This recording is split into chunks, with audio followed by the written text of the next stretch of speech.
नमस्कार दोस्तों, स्वागत है आपका स्टडी फॉर सिविल सर्विसेज में। वीडियो को पूरा देखिए। कोई भी आपका फीडबैक है, कोई सजेशन है, तुरंत वीडियो में कमेंट करके जरूर बताइए। अच्छा लगे तो वीडियो लाइक जरूर कर लीजिए और ऐसे वीडियो लगातार फ्री में पाने के लिए चैनल को तुरंत सब्सक्राइब कर लीजिए और बेल आइकन को जरूर टैप कर लीजिए ताकि आगे भी सारे वीडियो आपको मिलते रहे। यूट्यूब में फॉलो करते हैं तो प्लीज ये वाला फ्री टेलीग्राम चैनल जरूर ज्वाइन कर लीजिएगा। सारे नोटिफिकेशन, सारे अपडेट यहीं पे आते हैं, ध्यान रखिएगा। स्टडी फॉर सिविल सर्विसेज का कोई भी पेड ग्रुप अगर आपको ज्वाइन करना है तो सिर्फ 856480560660897523864455 यही नंबर है हमारे, सिर्फ जहां पे कॉल या व्हाट्सएप कर सकते हैं। इंस्टाग्राम पे हमारा पेज जरूर फॉलो कर लीजिएगा, study for civil dot services है। ट्विटर पे हमको जरूर फॉलो कर लीजिएगा, @स्टडी फॉर सिविल्स है। सारे क्वेश्चन अटेम्प्ट करिए और स्कोर अपना तुरंत कमेंट करके बताइए। हेलो दोस्तों, स्वागत है आपका स्टडी फॉर सिविल सर्विसेज पे। मैं आपके लिए लेके आया हूँ उत्तराखंड पीसीएस के लिए। हम पीवाईक्यूज से डिस्कशन कर रहे हैं, पीवाईक्यूज को रिवाइज कर रहे हैं। पीवाईक्यूज किसी भी एग्जाम में सफलता पाने के लिए बहुत ही ज़्यादा इंपॉर्टेंट होते हैं और ये ऑफिशियल आंसर कीज हम इसमें आंसर के लिए यूज़ करेंगे। और यहाँ पर पीसीएस का पेपर है अभी जो 3 अप्रैल को पेपर होने वाला है। अगर उससे रिलेटेड आपको जानकारी चाहिए, उसकी तैयारी आपको करनी है, एक वन स्टॉप सोल्यूशन अगर आपको चाहिए तो वो हम आपको प्रोवाइड करेंगे स्टडी फॉर सिविल सर्विसेज पे। ये जो न दिए हुए नंबर हैं यहाँ पे आप हमारे व्हाट्सअप करके कॉल करके पेड ग्रुप की जानकारी ले सकते हैं। पेड ग्रुप को नहीं भी ज्वाइन कर सकते हैं तो फ्री यूट्यूब सीरीज़ को आप ज्वाइन कर लें और टेलीग्राम ग्रुप को ज्वाइन कर लें, जिससे कि आपको सारी नोटिफिकेशन आ जाएं। लेकिन फिर भी मैं आपको एक बार और एडवाइस करूंगा कि अगर आप सिर्फ पेड ग्रुप अगर ज्वाइन कर लेंगे तो अगर आप देखें मार्केट प्राइस से 25% पे हम पेड ग्रुप में जो आपसे फीस लेते हैं वो लेते हैं और साथ में मार्केट में जो भी आपको पढ़ाया जाता है उससे 200% ज़्यादा हम आपको पढ़ाते हैं। ये हमारा विश्वास है हमारे कोर्सेज पे। तो आई होप आप उसको एक बार चेकआउट करिए। चलिए पहला क्वेश्चन देख लेते हैं। इसमें पूछ रहा है कि मैग्नेटिक कंपास यानी कि जो चुंबकीय दिशा सूचक होता है उसका अर्लीस्ट रेफरेंस, सबसे पहला रेफरेंस हमें कहाँ मिलता है? मिफ्ताहुल फुजाला में, चन्नम्मा में, राना जातू सफ़र में या जवामिउल हियाकत में? तो इसका आंसर डी हो जाएगा, जवामिउल हियाकत में मिलता है। दूसरा इसमें पूछा हुआ है कि दिल्ली सल्तनत के पतन के बाद, डाउनफॉल के बाद कौन से रूलर थे जिन्होंने पहली बार गोल्ड कॉइन इशू किए थे? अकबर, शाहजहां, हुमायूं, शेरशाह? तो ये अकबर थे। आप मुझे बताइए कि इंडिया में सबसे पहले गोल्ड कॉइन किसने इशू किए थे, ठीक है, और इंडिया में लार्जेस्ट गोल्ड कॉइन्स किसने इशू किए थे? दोनों क्वेश्चन आपको बताने हैं, दोनों ही प्रीवियस ईयर क्वेश्चन से पूछे जा चुके हैं। अगला क्वेश्चन मैच द फॉलोइंग है, आपको करेक्ट ऑप्शन को चुनना है, करेक्ट ऑप्शन आपको मैच करना है। तो डबल डोम शेरशाह, ऑक्टागनल टूम मोहम्मद आदिल शाह, ट्रू आर्क जो है बलबन और गोल गुंबद जो है सिकंदर लोदी। तो अगर हम देखें तो इसका आंसर बी हो जाएगा। जो डबल डोम है वो सिकंदर लोदी का है, जो ऑक्टागनल टोम है वो शेर शाह का है, जो ट्रू आर्क टोम है वो मोहम्मद अली शाह का है और गोल गुंबद जो है आपका बलबान का है, ठीक है। माफ़ कीजिए, जो आपका डबल डोम है वो आपका सिकंदर लोदी का है, ऑक्टागनल टूम शेर शाह का है, ट्रू आर्क टूम बलबन का है एंड गोल गुंबद आपका मोहम्मद शाह का है, ठीक है। नेक्स्ट क्वेश्चन देख लेते हैं। आपको पूछ रहा है कि कौन सा दिए हुए प्लेसेस में से कौन सा फतेहपुर सीकरी में नहीं है? Golden palace, Jodha Bai palace, Panchmahal, Akbari महल? तो इसका डी हो जाएगा, अकबरी महल फतेहपुर सीकरी में नहीं है। अगला क्वेश्चन देख लेते हैं। आपसे पूछ रहा है कि कौन से आश्रम महात्मा गांधी से रिलेटेड हैं, सबसे पहले हैं यानी कि ओल्डेस्ट है, सबसे पुराने हैं? तो साबरमती, वर्धा, फिनिक्स, सदाकत? तो ये आंसर इसका बी हो जाएगा। फिनिक्स ये साउथ अफ्रीका में उन्होंने बनाया था इंडिया में आने से पहले, बाकी सब इंडिया के हैं इसलिए ये पहले हैं। पूछ रहा है कि जो अंग्रेजों ने, ईस्ट इंडिया कंपनी ने जो सुप्रीम कोर्ट स्टैब्लिश करी थी 1773 में, इसको स्टैब्लिश किया गया था, उसके पहले चीफ जस्टिस का नाम आपको बताना है। Elijah Impey, Courtney, Ilbert, Philip Francis, none of the above? बताइए। तो इसका आंसर हो जाएगा ए, एलिजा एमपी इनका नाम था। अगला क्वेश्चन देख लेते हैं हम। इसमें पूछ रहा है कि नील दर्पण के ऑथर यानी कि उसके लेखक कौन है? ईश्वरचंद्र विद्यासागर, बंकिम चंद्र चैटर्जी, नाबा गोपाल मित्र और दीन बंधु मित्र? तो इसका आंसर डी हो जाएगा, दीन बंधु मित्र इसके हैं। ये बेसिकली एक बंगाली प्ले है, माफ़ कीजिए, ये एक बंगाली प्ले है जो कि इंडिगो रिवोल्ट जो हुआ था उसके ऊपर लिखा हुआ है। आप मुझे बताएंगे कि इंडिगो रिवोल्ट किस ईयर में हुआ था। नेक्स्ट क्वेश्चन देख लेते हैं। पूछ रहा है कि अजीमुल्ला खान जो है किसके एडवाइजर थे यानी कि किसके सलाहकार थे? तो नाना साहब, तांत्या तोपे, रानी लक्ष्मीबाई, कुंवर सिंह? तो ये नाना साहिब के सलाहकार थे। चलिए आगे बढ़ते। पूछ रहा है कि सत्यशोधक समाज की स्थापना किसने की थी? B are Ambedkar, Shantaram, Jyotiba Phule, Bhaskar Rao Jadhav? तो ये ज्योतिबा फूले ने सत्यशोधक समाज की स्थापना करी थी और ये 24 सितंबर 1873 को की गई थी। ये डेट भी आपको पता होना चाहिए। सत्यशोधक समाज बेसिकली जो दलित समाज है हमारे भारत में उसके उन्मूलन के लिए यानी कि उसके लिबरेशन के लिए बनाया गया था। नेक्स्ट आपसे पूछ रहा है कि मोहम्मद मुजफ्फर अहमद ऐसे दांगे, शौकत उस्मानी और नलिनी गुप्ता को जेल की गई थी तो कौन से केस में की गई थी? Kakori train heist, Chittagong armoury raid, Meerut conspiracy case या कानपुर बोल्शेविक कॉन्स्पिरेसी केस? तो इसमें अगर हम देखें तो इसका डी आंसर हो जाएगा, Kanpur Bolshevik case. Chittagong armoury raid Surya Sen ने करी थी, काकोरी ट्रेन हाइस में बिस्मिल, अशफाकुल्ला और ये सब इन्वॉल्व थे। और ये जो थे ये दोनों ही केस, मेरठ वाला भी ये 1929 में हुआ था, ये 1929 में हुआ था और ये 1924 में हुआ था। दोनों में ही ये सारे लीडर्स इन्वॉल्व थे बट यूके पीसीएस ने इसका आंसर कानपुर माना है। अगला पूछ रहा है कि उत्तराखंड का जो सबसे लंबा ग्लेशियर है वो कौन सा है? पिंडारी, यमुनोत्री, चोराबरी ग्लेशियर या गंगोत्री ग्लेशियर। तो सबसे जो लंबा ग्लेशियर है वो आपको गंगोत्री ग्लेशियर मिलेगा। ठीक है, नेक्स्ट क्वेश्चन देख लेते हैं। पहले हम इनके हिंदी के आंसर देख लेते हैं। तो अगर हम देखें तो ये जवामिल हिकायत था इसका आंसर, इसका अकबर था, यहाँ पे इसका आंसर बी था। अगला जो फतेहपुर सीकरी में नहीं है वो अकबरी महल नहीं है, गांधी जी से संबंधित फिनिक्स है इसका answer. First chief Elijah Impey थे, नील दर्पण जो है दीनबंधु मित्र ने लिखा था, अजीमुल्ला नाना साहेब के सलाहकार थे, सत्यशोधक समाज ज्योतिबा फूले ने बनाया था, मुजफ्फर अहमद ये कानपुर बोल्शेविक षड्यंत्र कांड से रिलेटेड है। उत्तराखंड का सबसे लंबा जो ग्लेशियर है वो आपको गंगोत्री मिलेगा। नेक्स्ट क्वेश्चन आपसे पूछा हुआ है कि 2011 के सेंसस के हिसाब से अगर हम देखें तो उत्तराखंड की किस डिस्ट्रिक्ट में नेगेटिव पॉपुलेशन ग्रोथ रेट है। ग्रोथ रेट का मतलब होता है कि जो बढ़ने की दर है, पॉपुलेशन के बढ़ने की दर है वो नेगेटिव में है, यानी कि पॉपुलेशन की ग्रोथ रेट नेगेटिव है। यानी कि पहले अगर 100 से 120 हो गई यानी कि 20% हो गई, अब यानी कि 20% हो गई यहाँ पे। अब मान लीजिए यहाँ पे सिर्फ 135 ही हुई तो ये 15 बढ़ा, लेकिन अगर 120 पे 15 बढ़ेगा तो ये 20% से कम आएगा, तो इसे नेगेटिव ग्रोथ रेट बोलते हैं। तो पिथौरागढ़, रुद्रप्रयाग, अल्मोड़ा, उत्तरकाशी।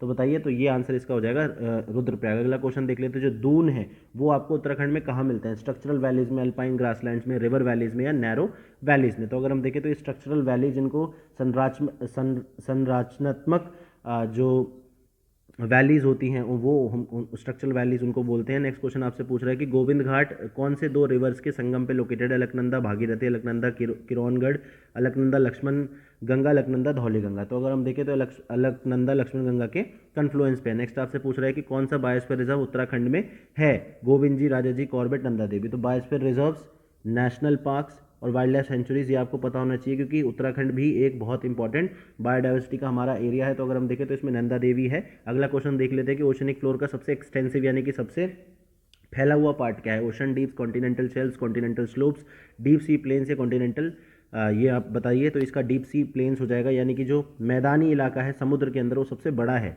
वरना समुद्र के अंदर कॉन्टिनेंटल शेल्फ होता है, कॉन्टिनेंटल राइज होता है, कॉन्टिनेंटल स्लोप होता है, कॉन्टिनेंटल स्लोप, कॉन्टिनेंटल राइज, उसके बाद डीप ट्रेंचेस होते हैं और उसके बाद प्लेन्स होते हैं। इस तरीके से कुछ रचना होती है। अगला क्वेश्चन देख लेते हैं। ग्रेनाडा कहाँ लोकेटेड है? पैसिफिक में, इंडियन में, कैरिबियन सी में, मेडिटेरेनियन सी में? तो ग्रेनाडा जो है आपका वो कैरिबियन सी में लोकेटेड है, सेंट्रल अमेरिका के पास। नेक्स्ट आपसे पूछ रहा है कि ब्रिक्स का कौन सा मेंबर नहीं है? तो अगर आप देखेंगे तो Brazil, Russia, India, China, south Africa. तो ये पता लग जाएगा सऊदी अरेबिया इसका मेंबर नहीं है। अगला क्वेश्चन आपसे देख लेते हैं कि कौन सा दिए हुए चट्टानें आपको दी हुई हैं तो ऑड वन आउट आपको खोजना है, नॉट एसोसिएटेड बताना है। तो अगर हम देखें जीनेसिस, लाइमस्टोन, सैंडस्टोन, शेल में से अगर हम देखें तो जो नीसिस है वो नहीं है, क्योंकि ये एक मेटामॉर्फिक रॉक है, मेटामॉर्फिक रॉक है। और ये लाइमस्टोन, सैंडस्टोन, शेल ये आपकी सेडिमेंट्री रॉक्स है। तो आपको रॉक साइकिल के बारे में भी हमें पता होना चाहिए। नेक्स्ट क्वेश्चन देख लेते हैं। हाईएस्ट लिटरेसी रेट, सबसे ज़्यादा साक्षरता दर 2011 के सेंसस के हिसाब से कहाँ पाई जाती है? दिए हुए राज्यों में उत्तराखंड, उत्तर प्रदेश माफ कीजिएगा, राजस्थान, मणिपुर और मिजोरम।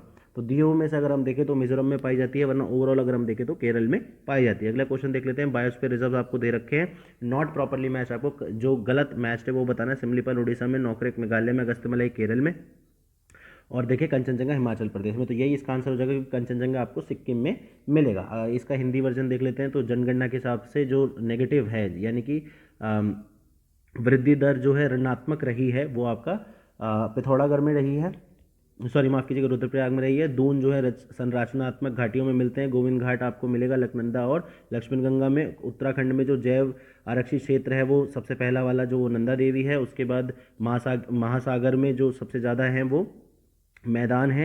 ग्रेनाडा आपको कैरिबियन सागर में मिलेगा। उसके बाद आपको ब्रिक्स जो है उसमें सऊदी अरब नहीं मिलेगा। समूह जो संबंधित नहीं है इसमें से वो नीस की जो पत्थर है वो नहीं है। 2011 के हिसाब से जो साक्षरता दर है सर्वाधिक दिए हुए ऑप्शंस में से मिजोरम है। और उसके बाद फिर नेक्स्ट आपका ये आपको हिमाचल प्रदेश मिलेगा, नेक्स्ट सिक्किम मिलेगा, माफ़ कीजिएगा। तो ये इसका आंसर हो गया। नेक्स्ट क्वेश्चन देख लेते हैं। इसमें आपसे पूछा हुआ है मैच द फॉलोइंग का, एक तरफ आपको इंडस्ट्री दे रखी है और दूसरी तरफ आपको उनकी लोकेशन दे रखी है। तो फर्टिलाइजर की इंडस्ट्री कोटा में, ग्लास की उदयपुर में, सीमेंट की जयपुर में और सिंथेटिक सिल्क की श्री गंगानगर में। तो बताइए, ये राजस्थान के कुछ प्लेसेस आपको दे रखे हैं। तो इसका आंसर ए हो जाएगा। जो फर्टिलाइजर इंडस्ट्री है वो आपको श्री गंगानगर में मिलेगी, ग्लास की इंडस्ट्री आपको जयपुर में मिलेगी और सीमेंट की इंडस्ट्री आपको उदयपुर में मिलेगी और सिंथेटिक सिल्क आपको कोटा में मिलेगा। अगला देख लेते हैं। पूछ रहा है कि सरदार सरोवर डैम कौन सी रिवर पे, कौन सी नदी पे लोकेटेड है? नर्मदा, गोदावरी, तापी, कावेरी। तो बताइए, तो नर्मदा पे लोकेटेड है। आप मुझे बताएंगे कि, चलिए मैं आपको बता देता हूँ, जो सरदार सरोवर डैम अगर किस स्टेट में आपसे पूछ लिया जाए तो ये गुजरात स्टेट में है।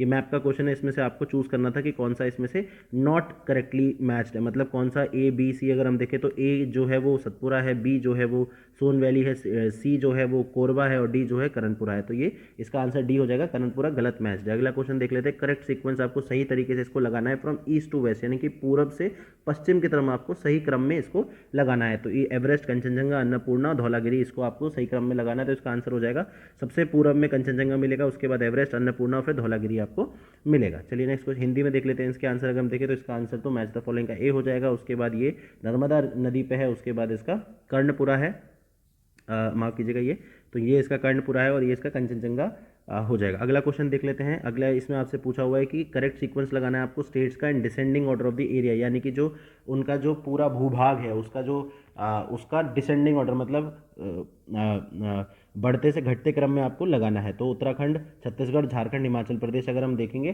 तो इसका आंसर आपको क्या मिल जाएगा, इसका आंसर मिल जाएगा छत्तीसगढ़ सबसे बड़ा है, फिर झारखंड है, हिमाचल प्रदेश, उत्तराखंड। उसके बाद देखेंगे कौन सी रिवर जो है गंगा को लेफ्ट साइड से यानी कि बाएं की तरफ से ज्वाइन नहीं करती है, तो लेफ्ट ट्रिब्यूटरी कौन सी नहीं है ये पूछ रहा है। तो बेसिकली इसमें अगर हम देखें तो सोन इसकी लेफ्ट बैंक ट्रिब्यूटरी नहीं है, राइट बैंक ट्रिब्यूटरी है। गंगा, इंडस और ब्रह्मपुत्र ये आपको पता होना चाहिए इनकी लेफ्ट और राइट बैंक ट्रिब्यूटरीज क्या है। नेक्स्ट आपसे देख लेते हैं। आपको एक तरफ सी पोर्ट दे रखे हैं और दूसरी तरफ आपको स्टेट दे रखे हैं। तो LAP Tamil Nadu, Ennore Orissa, Paradip Kerala, Kakinada Andhra Pradesh. Match the following आपको करनी है। अगला इसमें जो है इसका आंसर ए हो जाएगा, क्योंकि एलएपी आपको केरला में मिलेगा, एन्नौर आपको तमिलनाडु में मिलेगा, पारादीप उड़ीसा में मिलेगा, काकीनाडा आपको आंध्र प्रदेश में ही मिलेगा। अगला क्वेश्चन देख लेते हैं कि जो बसाल्टिक लावा रॉक्स होती हैं जो डक्कन प्लेटू में, जो डक्कन हमारा ट्रैप है वो बसाल्टिक, जो जब ज्वालामुखी फटा था तो उसके लावे से जो डक्कन प्लेटू हमारा बना है, दक्कन का जो पठार है वो कौन से पीरियड में था, Pleistocene, Miocene, Cretaceous and carbonaceous Carboniferous, माफ कीजिएगा। तो इसका आंसर हो जाएगा क्रिटेशियस पीरियड में था। अगला क्वेश्चन देख लेते हैं कि यूएन ह्यूमन राइट कमीशन को ज्वाइन करने वाले पहले इंडियन का आपको नाम बताना है, पहले भारतीय का 1946 में जिसने इसको ज्वाइन किया था। तो इसमें ऑप्शन है आपके सरोजिनी नायडू, विजय लक्ष्मी पंडित, हंसा मेहता या नन ऑफ द। तो इसका आंसर हो जाएगा हंसा मेहता। नेक्स्ट आपसे ट्रीटीज यानी कि संधियों के बारे में पूछा हुआ है कि स्टार्ट 2 ट्रीटी किसके बीच में है, USA USSR, China USA China या नन ऑफ द। तो इसका आंसर ए हो जाएगा, यूएसए और यूएसएसआर के बीच में है। बेसिकली यहाँ पे जो वेपन्स हैं उनके कि एक दूसरे के वेपन्स के बारे में एक दूसरे को पता होना चाहिए ताकि मिसकैलकुलेशंस कम हो, ये इसकी बेसिक है। तो उसके बाद protection of human rights act Bharat में कब लागू किया गया था ये आपसे पूछ रहा है। तो अगर हम देखें तो इसका आंसर 1993 में हमने इसको लागू कर दिया था। नेक्स्ट आपसे पूछ रहा है कि जो इंटरनेशनल मॉनेटरी फंड है, इंटरनेशनल मॉनेटरी फंड यानी कि अंतर्राष्ट्रीय मुद्रा कोष है, उसकी वो कब स्टैब्लिश हुआ था, कौन से एग्रीमेंट से, कौन सी संधि से, Brayton would say, Britain stone से, एस वुड से या यूथ हैंड से। तो ये ब्रेटन वुड से हुआ था। इसके साथ जो दूसरा इंस्टीट्यूशन हुआ था वो वर्ल्ड बैंक हुआ था, इसलिए इन दोनों को ब्रेटन वुड ट्विंस भी बोलते हैं। अगला क्वेश्चन आपसे पूछ रहा है कि सार्क जो है south Asian association for regional cooperation यानी कि दक्षिण एशियाई क्षेत्रीय सहयोग संगठन, इसकी स्थापना कब की गई थी, कौन से वर्ष में की गई थी आपको बताना है। तो ये 1985 का वर्ष था। नेक्स्ट आपसे पूछ रहा है कि स्टेट लेजिस्लेटिव असेंबली यानी कि जो विधानसभा होती है राज्य की किसी की, वो उसके जो सदस्य होते हैं वो कौन से इलेक्शन में पार्टिसिपेट कर सकते हैं। तो आपसे पूछा हुआ है प्रेसिडेंट के में, राज्यसभा के मेंबर्स में, लेजिस्लेटिव काउंसिल यानी कि विधान परिषद के मेंबर्स के इलेक्शन में और वाइस प्रेसिडेंट में। तो अगर हम देखें तो वाइस प्रेसिडेंट को छोड़ के ये तीनों में ही कर सकते हैं, इसलिए इसका आंसर बी हो जाएगा 1, 3 एंड 4। चलिए आइए नेक्स्ट क्वेश्चन देख लेते हैं। पहले हिंदी में इनका आंसर देख लेते हैं। तो ये आपका ये जो अवरोही क्रम में आपको लगाना था क्षेत्रफल के हिसाब से तो वो सी है, गंगा नदी जो है वो सोन है, फिर जो ये आपको समुद्री बंदरगाह को मिलाना था राज्यों के साथ, तो इसका आंसर आपको ए मिल जाएगा। उसके बाद जो दक्कन का पठार है वो आपका क्रिटेशियस पीरियड में बना था। उसके बाद संयुक्त राष्ट्र मानवाधिकार आयोग का जो सदस्य था, प्रथम भारतीय जो सदस्य थी वो कौन थी, वो आपके हंसा मेहता थी। स्टार्ट 1 स्टार्ट ट्रीटी अमेरिका और सोवियत संघ के बीच में थी। भारत में मानवाधिकार संरक्षण अधिनियम को कब लागू किया था, 93 में। अंतर्राष्ट्रीय मुद्रा कोष का कौन से समझौते के अंतर्गत बनाया गया था, ब्रेटन वुड्स के। दक्षिण एशियाई क्षेत्रीय संयुक्त संगठन यानी कि सार्क की स्थापना कब हुई थी, 1985 में। और ये कौन से जो राज्य विधानसभाएं होती हैं उनके सदस्य किस निर्वाचन में भाग नहीं लेते हैं, तो सिर्फ उपराष्ट्रपति के में नहीं लेते हैं, इसलिए इसका आंसर हो जाएगा। नेक्स्ट क्वेश्चन देख लेते हैं। आपसे पूछा हुआ है इसमें कि जो उत्तरांचल पहले उत्तरांचल कहा जाता था, उत्तराखंड के पहले गवर्नर का आपको नाम बताना है। जो महामहिम थे, राज्यपाल थे, वो पहले कौन थे। तो इसका अगर हम देखें तो श्री सुरजीत सिंह बनवाल थे, गवर्नर ऑफ उत्तराखंड। आपको बताना है कि उत्तराखंड राज्य को यूपी से अलग किया गया था, तो वो कौन से ईयर में किया था, यानी कि आपको वर्ष बताना है। नेक्स्ट क्वेश्चन आपसे पूछा है कि जो अर्बन लोकल गवर्नमेंट होती हैं, यानी कि जो क्षेत्रीय जो सरकारें होती हैं, लोकल लेवल पे जो सरकारें होती हैं, वो कौन से अमेंडमेंट से लाई गई थी, तो ये 74वां अमेंडमेंट था, इसके लिए इसका आंसर हो जाएगा सी, ये 1992 में आया गया था। उसके बाद नेक्स्ट क्वेश्चन आपसे पूछ रहा है कि जो सुप्रीम कोर्ट का अधिकार क्षेत्र यानी कि जुरिस्डिक्शन है, वो उसको बढ़ा कौन सकता है, प्रेसिडेंट, पार्लियामेंट लॉ के साथ या रेजोल्यूशन के साथ, और president in consultation with chief justice of India. तो जो हमारा कॉन्स्टिट्यूशन है वो पार्लियामेंट को ये पावर देता है, इसलिए इसका आंसर सी हो जाएगा। अगला क्वेश्चन आपसे पूछा हुआ है कि काउंसिल ऑफ मिनिस्टर जो है किसके लिए, किसको रिस्पॉन्सिबल होते हैं, यानी कि उनकी जो रिस्पॉन्सिबिलिटी है तो किसके लिए होती है, वो होती है लोकसभा के लिए। तो जो काउंसिल ऑफ मिनिस्टर्स होते हैं वो कलेक्टिवली रिस्पॉन्सिबल होते हैं, सामूहिक तौर पे रिस्पॉन्सिबल होते हैं लोकसभा के लिए। नेक्स्ट क्वेश्चन आपसे पूछ रहा है कि सोल ऑफ द कॉन्स्टिट्यूशन यानी कि भारतीय संविधान की आत्मा किसको कहा गया है, फंडामेंटल राइट, कॉन्स्टिट्यूशनल रेमेडी का जो अधिकार है उसको, स्टेट पॉलिसीज या प्रियम्बल को। अगर हम देखें तो राइट टू कॉन्स्टिट्यूशनल रेमेडीज को अम्बेडकर ने सोल ऑफ द कॉन्स्टिट्यूशन बोला था। अगला क्वेश्चन देख लेते हैं कि जो लोकसभा का सचिवालय सेक्रेटरीट है वो किसके सुपरविजन में आता है, किसके अधिकार क्षेत्र में आता है। तो अगर देखें तो लोकसभा का जो सेक्रेटरीट है वो लोकसभा स्पीकर यानी कि उनके अंडर में आता है। नेक्स्ट दूसरा आपसे पूछ रहा है अगले में कि स्टेट गवर्नर जो राज्य के राज्यपाल होते हैं वो किसको अपॉइंट नहीं करते हैं, ठीक है। तो चीफ मिनिस्टर को नहीं करते, हाई कोर्ट के जज को नहीं करते, member of state public service commission को या एडवोकेट जनरल को। अगर हम देखें तो स्टेट जज ऑफ हाई कोर्ट को नहीं करते, ये जो इनका अपॉइंटमेंट होता है वो प्रेसिडेंट के थ्रू ही होता है। नेक्स्ट क्वेश्चन देख लेते हैं, इंडिपेंडेंस बनाए रखने के लिए ये बताया गया था। तो नेक्स्ट क्वेश्चन आप पूछ सकते थे, जो कॉन्स्टिट्यूएंट असेंबली है हमारी यानी कि जो संवैधानिक सभा हमारी बनाई गई थी वो किसके अंडर बनाई गई थी, Government of India Act 1935, Cripps proposal 1942, cabinet mission plan 1946 और इंडियन इंडिपेंडेंस एक्ट 1947। तो ये कैबिनेट मिशन प्लान के अंदर बनाई गई थी। आप मुझे बताएंगे कैबिनेट मिशन प्लान को हेड किसने किया था, उसके अध्यक्ष कौन थे। नेक्स्ट क्वेश्चन देख लेते हैं, आपसे पूछा है कि जो इंडियन पार्लियामेंट है उसमें क्या क्या होता है, कौन कौन सी इकाइयाँ होती है, president, Lok Sabha, Rajya Sabha, prime minister होते हैं, पार्लियामेंट्री सेक्रेटरी क्या होता है। तो अगर हम देखें तो पार्लियामेंट में प्रेसिडेंट, लोकसभा, राज्यसभा तीनों मिलकर पार्लियामेंट को बनाते हैं, संसद को हमारी बनाते हैं। नेक्स्ट क्वेश्चन आपसे पूछ रहा है कि जो जॉइंट सिटिंग होती है यानी कि जो संयुक्त बैठक होती है दोनों हाउसेस की, पार्लियामेंट में लोकसभा राज्यसभा की, उसको हेड कौन करता है, president, prime minister, vice president या फिर स्पीकर। तो ये स्पीकर करते हैं। उसके बाद आपसे टेन्योर यानी कि जो उनका काल है, जो उनके जो कितने समय के लिए वो काम करेंगे, चीफ इलेक्शन कमिश्नर जो मुख्य चुनाव आयुक्त होते हैं वो कितना काम करेंगे वो आपसे पूछा हुआ है, 5 साल, 6 साल या 65 साल, 5 साल या 65 साल, या during the pleasure of the president. तो अगर हम देखें तो इसका आंसर क्या हो जाएगा, 6 साल या 65 साल तक वो काम करते हैं। पब्लिक इंटरेस्ट लिटिगेशन यानी कि जनहित याचिका कहाँ पे फाइल की जा सकती है, Supreme Court, High Court, Central Administrative Tribunal या both High Court, Supreme Court. इसका आंसर हो जाएगा both High Court, Supreme Court में। आप मुझे बताएंगे सेंट्रल एडमिनिस्ट्रेटिव ट्रिब्यूनल को हमारे कॉन्स्टिट्यूशन के किस आर्टिकल में बताया गया है, और इससे रिलेटेड कोई अमेंडमेंट यानी कि संवैधानिक संशोधन हुआ है कि नहीं। हिंदी में इनके आंसर देख लेते हैं। तो इसमें अगर हम देखें उत्तरांचल को जो इनके जो सुरजीत सिंह बरनाला थे, उसके बाद 74वां संविधान संशोधन था, सर्वोच्च न्यायालय अगर हम देखें क्षेत्राधिकार को संसद बढ़ा सकती है, ठीक है। तो ये संसद बढ़ा सकती है लॉ बना के। उसके बाद जो मंत्रिपरिषद होती है वो सामूहिक रूप से लोकसभा में उत्तरदायी होती है। उसके बाद जो भारतीय संविधान की आत्मा जो है संवैधानिक उपचार का जो अधिकार है, रेमेडी का, वो बताया हुआ है। सचिवालय का जो प्रत्यक्ष रूप है लोकसभा का, वो किसके अधिकार क्षेत्र में आता है, देखरेख में, लोकसभा अध्यक्ष के में आता है। नियुक्ति अगर हम देखें राज्य में राज्यपाल किसकी नहीं करते हैं, तो वो सिर्फ उच्च न्यायालय के न्यायाधीश की नहीं करते हैं। उसके बाद जो भारतीय संविधान सभा का गठन किसके अंडर हुआ था, कैबिनेट मिशन प्लान के अंदर हुआ था। संसद में कौन कौन सम्मिलित है, तो राष्ट्रपति, लोकसभा एंड राज्यसभा सम्मिलित है। संयुक्त बैठक की अध्यक्षता कौन करता है, तो लोकसभा के अध्यक्ष करते हैं। और यहाँ पे लोकसभा के ही रूल्स भी फॉलो किए जाते हैं। मुख्य चुनाव आयुक्त का कार्यकाल कितना होता है, तो वो 6 वर्ष या 65 साल की आयु तक, और जनहित याचिका आप दोनों में ही दायर कर सकते हैं। चलिए नेक्स्ट क्वेश्चन देख लेते हैं। इसमें आपसे पूछा हुआ है कि उत्तराखंड के जो ट्रेड रिलेशंस हैं यानी कि उनके जो व्यापारिक संबंध हैं, कौन सी ट्राइब यानी कि जनजाति के तिब्बत से ये ट्रेड रिलेशंस थे 1962 के, जो चाइना युद्ध हुआ था उससे पहले किसके थे, तो भूटियाज के थे। 20 का आंसर हो जाएगा। गणदेश सेवा संघ किसने बनाया था, श्रीदेव सुमन, रामपाल, बद्रीदत्त पांडे या गोपी सिंह, किसने बनाया था, तो ये श्रीदेव सुमन जी ने बनाया था। अगला क्वेश्चन देख लेते हैं कि उत्तराखंड क्रांति दल के जो पहले चेयरमैन थे, पहले अध्यक्ष थे, उनका नाम आपको बताना है। डीडी पंत, दिवाकर भट्ट, बद्रीदत्त पांडे या मथुरा प्रसाद बमराडा माफ कीजिए। तो इसके जो अध्यक्ष थे वो डीडी पंत थे। ने गांधी ऑफ उत्तराखंड किसको गांधी ऑफ उत्तराखंड कहा जाता है, सुंदरलाल बहुगुणा, इंदिरामणि बादोनी, गौरी देविया, माधो सिंह भंडारी। तो आप मुझे बताएंगे तो ये इंदिरामणि बादोनी है जिनको उत्तराखंड का गांधी कहा जाता है। नेक्स्ट आपसे पूछ रहा है कि पंचायत इलेक्शन में कितनी उम्र का व्यक्ति कंटेस्ट कर सकता है, यानी कि वो चुनाव लड़ सकता है, तो वो 21 साल का व्यक्ति है।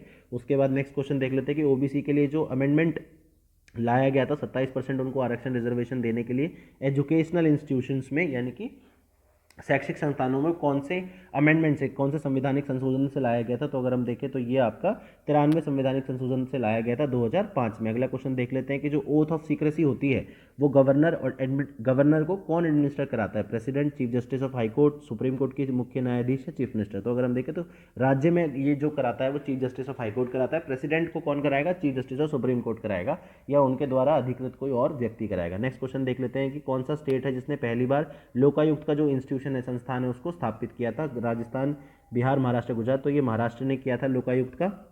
आप मुझे बताएंगे कि उत्तराखंड में लोकायुक्त का संस्थान स्थापित है कि नहीं है और कौन से वर्ष में उसको किया गया था, कौन से ईयर में किया था? ठीक है, लोकपाल और लोकायुक्त एक्ट 2013 में पास किया गया था। नेक्स्ट क्वेश्चन आपसे पूछ लेते हैं। तो पूछ रहा है कि लोकल बॉडी ओम्बड्समैन यानी कि स्थानीय जो बॉडीज होती हैं उनके लिए जो ओम्बड्समैन है, उनकी शिकायतें सुनने वाले, वो कौन सी कमेटी ने उसको रिकमेंड किया था बनाने के लिए? First administrative commission, second Balwant Rai Mehta या अशोक मेहता? तो अगर हम देखें तो सेकंड एडमिनिस्ट्रेटिव कमीशन ने किया था। आपको मैं बता दूं सेकंड एडमिनिस्ट्रेटिव कमीशन की जो अध्यक्षता करी थी वो किसने करी थी?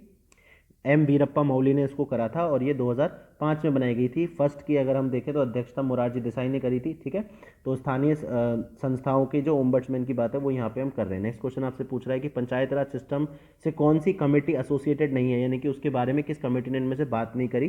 दिनेश गोस्वामी, एल एम सिंघवी, अशोक मेहता या सादिक अली? तो इसका दिनेश गोस्वामी हो जाएगा। ये इलेक्टोरल रिफॉर्म्स यानी कि चुनाव सुधारों पर ये कमेटी थी। अगला क्वेश्चन देख लेते हैं। जो ओबीसी, एससी, एसटी के जो रिजर्वेशन है प्राइवेट अनएडेड इंस्टीट्यूशंस में भी, एजुकेशनल यानी कि शैक्षणिक संविधानों में, तो वो किस आर्टिकल के तहत आते हैं? तो अगर हम देखें तो ये आर्टिकल हमारा 15 सब क्लॉज 5 है। Next question, right to education यानी कि विद्या का अधिकार यानी कि शिक्षा का अधिकार 86वें संवैधानिक संशोधन 86 अमेंडमेंट से आया था। तो कौन से वर्ष में आया था आपसे पूछा है? 2002, 2008, 2004, 2010। तो ये 2010 में आया था। हिंदी में इन सबके आंसर देख लेते हैं। तो जो शिक्षा का अधिकार है वो आपको 2010 में मिला था। ये जो अनुच्छेद है जिससे कि सरकारी, गैर सरकारी सभी में अनुसूचित जाति, पिछड़े वर्ग, अनुसूचित जनजाति के लिए आरक्षण है, तो अनुच्छेद 515 है। उसके बाद समिति जो पंचायत राज से संबंधित नहीं है वो दिनेश गोस्वामी है। उसके बाद जो ओम्बड्समैन है स्थानीय संस्थानों के लिए, उसकी बात द्वितीय प्रशासनिक सुधार आयोग ने करी थी। उसके बाद सर्वप्रथम लोकायुक्त संस्था को महाराष्ट्र ने बनाया था। उसके बाद गोपनीयता की जो शपथ राज्यपाल को दिलाता है वो कौन है? सर्वोच्च न्यायालय का नहीं, उच्च न्यायालय का जो state high court chief justice होते हैं वो दिलाते हैं। संविधान का जो संशोधित अन्य पिछड़े वर्ग यानी कि ओबीसी के बारे में बताता है, 27% के आरक्षण के बारे में, वो कौन सा था? वो 93 था। उसके बाद पंचायत का चुनाव कौन लड़ सकता है? जिसकी आयु 25 वर्ष हो। उत्तराखंड के गांधी किसको कहा जाता है? इंद्रमणि बडौनी को कहा जाता है। उत्तराखंड क्रांति दल के जो प्रथम अध्यक्ष थे कौन थे? डीडी पंत। और गणदेव सेवा संघ को किसने बनाया था? वो श्रीदेव सुमन ने बनाया था। और उसके बाद जो चीन के युद्ध से पहले जिस जनजाति के जो व्यापारिक संबंध तिब्बत के साथ वो थे भोटिया। नेक्स्ट क्वेश्चन देख लेते हैं। इसमें आपसे पूछा हुआ है कि मिस्ट्री लेक, रहस्यमयी ताल, उत्तराखंड का किसको कहा जाता है? तो अगर हम देखें तो वो रूपकुंड है जिसको कहा जाता है। अगला क्वेश्चन देख लेते हैं कि जो उत्तराखंड राज्य है उसमें मैक्सिमम सोन एरिया यानी कि बुवाई में सबसे ज़्यादा एरिया किससे बोया जाता है यहाँ पे? तो मेज़, वीट, बाजरा या राइस? तो अगर हम देखें तो वीट से इसको बोया जाता है। 2011 के सेंसस के हिसाब से साक्षरता दर, लिटरेसी रेट उत्तराखंड में कितनी है? या आपको एग्जैक्ट नंबर पता होना चाहिए। सेंसस के फैक्ट चबा जाइए, खा जाइए, बिल्कुल पी जाइए, चाट जाइए, कुछ भी करिए, लेकिन वो याद होना चाहिए। तो 89.63 यानी कि 79.63% था। अगला क्वेश्चन देख लेते हैं कि हाईएस्ट स्नो कवर्ड यानी कि सबसे ऊंची पर्वतीय जिस पे बर्फ पड़ती हो कौन सी चोटी है उत्तराखंड की? तो वो कामेत है, नंदा देवी है, त्रिशूल है या चोगरी है? तो वो आपकी बेसिकली नंदा देवी है। नेक्स्ट क्वेश्चन आपसे देख लेते हैं कि जो तेहरी हाइड्रो पावर प्रोजेक्ट है यानी कि तेहरी जल इसका जो कहते हैं अपन हिंदी में क्या कहते हैं? तो इसको हम कहते हैं जल विद्युत परियोजना। जल विद्युत परियोजना तेहरी की कौन से में है, कहाँ पे है? भागीरथी, अलकनंदा, काली टोंस, यमुना भागीरथी भिलांगना। ठीक है, थोड़ा सा हिंदी में इशू है तो प्लीज़ माइंड मत करिएगा, बट मैं पूरी कोशिश कर रहा हूँ। तो ये जो आपको नदी यहाँ मिलेंगी वो भागीरथी और भिलंगना पे मिलेगा Tehri hydro power project. Next question देख लेते हैं। आपसे पूछ रहा है कि ब्रिक्स में सबसे लास्ट में किसको ऐड किया गया? तो जो सबसे लास्ट में एस है वो साउथ अफ्रीका के लिए, इसका आंसर सी हो जाएगा। ब्रेटन वुड कॉन्फ्रेंस में कौन कौन से संस्थानों को स्थापित किया गया था? एस्टैब्लिशमेंट किस किस का हुआ था? IMF, UN, IBRD या WTO? तो IBRD बेसिकली वर्ल्ड बैंक के कंफ्यूज करने के लिए IBRD लिख रखा है, तो इसका आंसर 1 और 2 हो जाएगा 67 का। नेक्स्ट क्वेश्चन देख लेते हैं। आपसे पूछा है कि ह्यूमन डेवलपमेंट रिपोर्ट कौन निकालता है? World bank, IMF, UNESCO, UNDP? तो ये हमने इससे पहले वाली वीडियो में भी ये क्वेश्चन पूछा था, तो आप देख रहे हैं कि बार बार सेम क्वेश्चन आपसे पूछा जा रहा है। तो UNDP इसको निकालता है। भारत की जो रैंक है मैंने पिछली वीडियो में बताई थी, इस वीडियो में आप मुझे कमेंट सेक्शन में बताएंगे, आपका रिवीजन होगा। नेक्स्ट क्वेश्चन देख लेते हैं कि जो वर्ल्ड बैंक की कौन सी संस्था है? वर्ल्ड बैंक जो ग्रुप है, वर्ल्ड बैंक ग्रुप, उसमें 5 संस्थाएं हैं। तो जो कौन सा बॉडी है जो गरीबी हटाने के लिए दुनिया की जो सबसे गरीब कंट्रीज हैं उनको लोन देता है। तो ये बेसिकली आपका अगर हम देखें तो इंटरनेशनल डेवलपमेंट एसोसिएशन है। नेक्स्ट क्वेश्चन देख लेते हैं। ये पूछ रहा है कि अगर एक्सचेंज रेट, अगर $1 60 थी पहले, अब $1 58 हो गई है, तो इसका मतलब क्या है कि रुपये की वैल्यू बढ़ गई है, डॉलर की वैल्यू घट गई है, रुपये की वैल्यू घट गई है, डॉलर की वैल्यू बढ़ गई है। तो अगर हम देखें इस इक्वेशन से तो हमें रुपये की वैल्यू बढ़ती हुई दिखाई देती है और डॉलर की वैल्यू घटती हुई दिखाई देती है। तो इसलिए इसका आंसर 1 और 2 हो जाएगा। नेक्स्ट क्वेश्चन आपसे पूछ रहा है कि माल्थूजियन की जो पॉपुलेशन की थ्योरी थी, जनसंख्या बढ़ने की जो उनकी थ्योरी थी माल्थूजियन की, वो पॉपुलेशन किस प्रकार से बढ़ता है, ज्योमेट्रिक प्रोग्रेशन से, अर्थमेटिक प्रोग्रेशन से, हार्मोनिक से, या नन ऑफ द अबव। तो ये ज्योमेट्रिक से बढ़ता है, इसलिए इसका आंसर ए हो जाएगा। फिलिप कर्व के बारे में पूछा है, किससे आपका फिलिप कर्व रिलेटेड है। डिफ्लेशन अनएम्प्लॉयमेंट का रिलेशन बताता है, इन्फ्लेशन अनएम्प्लॉयमेंट का, डिफ्लेशन साइक्लिकल अनएम्प्लॉयमेंट का, इन्फ्लेशन डिस्गाइज एम्प्लॉयमेंट का। तो ये बेसिकली आपको इन्फ्लेशन और अनएम्प्लॉयमेंट का कर्व बताता है। बहुत सारे कर्व होते हैं, लफायर्स कर्व होता है, कजनेट कर्व होता है, उन सब कर्व्स के बारे में भी जानकारी हमें पता होनी चाहिए। हिंदी में इसको देख लेते हैं। इसमें पूछा है रहस्य ताल वो रूपकुंड है, और सर्वाधिक क्षेत्रफल अगर हम देखें तो गेहूं का होता है। जो साक्षरता दर है उत्तराखंड में वो 79% 0.63 है। उसके बाद अगर हम देखें तो उत्तराखंड राज्य की सबसे ऊंची हिमाच्छादित पर्वत चोटी कौन सी है, वो नंदा देवी है। उसके जल विद्युत परियोजना आपको भागीरथी और भिलंगना के ऊपर मिलेगी। ब्रिक्स में सबसे अंतिम में दक्षिण अफ्रीका शामिल हुआ था, और ब्रेटन वुड सम्मेलन में आपको IMF और IBRD को बनाया गया था, इसलिए इसका ए हो जाएगा। मानव विकास रिपोर्ट UNDP निकालता है। उसके बाद विश्व बैंक की कौन सी संबंध संस्था जो है उन गरीब उन्मूलन के लिए सहायता देती है, वो अंतर्राष्ट्रीय विकास संघ है।